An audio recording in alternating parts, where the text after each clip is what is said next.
पुढे जाऊयात आणि जम्मू काश्मीर विधानसभेसाठी भाजपाकडून पहिली यादी जाहीर झाल्याची माहिती समोर येते आहे।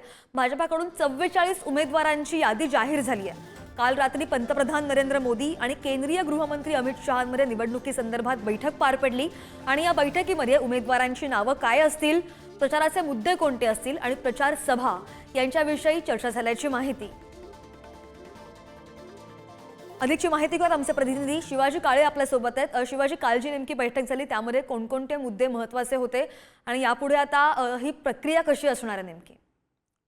भाजपने ठरवल्याचं आपल्याला पाहायला मिळते। त्यानुसार पंतप्रधान नरेंद्र मोदी यांचे 10 सभा ह्या काश्मीरमध्ये असतील आणि जम्मूमध्ये इतर भागामध्ये जम्मू काश्मीरच्या 2 असतील। एकंदरीत जम्मूमध्ये फोकस करण्याचा विशेष लक्ष हे भाजपचं असणार आहे। आज जी भाजपची यादी आलेली आहे त्यानुसार जर आपण पाहिलं तर 44 जे उमेदवारांमध्ये माजी उपमुख्यमंत्री निर्मल सिंग यांना तिकीट दिलेलं नाहीये। त्याचबरोबर काही कॅबिनेट मंत्र्यांना देखील दत्तू देण्यात आल्याचं पाहायला मिळतंय।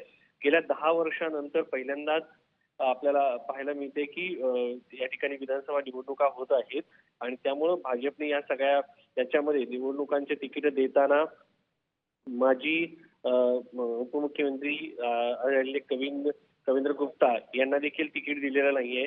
त्यानंतर जर पाहिलं तर भाजपचे अध्यक्ष रवींद्र रैना यांचा बी आतापर्यंत यादीमध्ये समावेश झालेला नाहीये। केंद्रीय मंत्री जितेंद्र सिंग यांचे भाऊ असलेले देवेंद्र राणा यांना देवेंद्र राणा यांना नागोटा इथून उमेदवारी देण्यात आली आहे आणि आता देवेंद्र राणा या अगोदर नॅशनल कॉन्फरन्स मध्ये होते, त्याच्यानंतर त्यांना तिकीट दिले।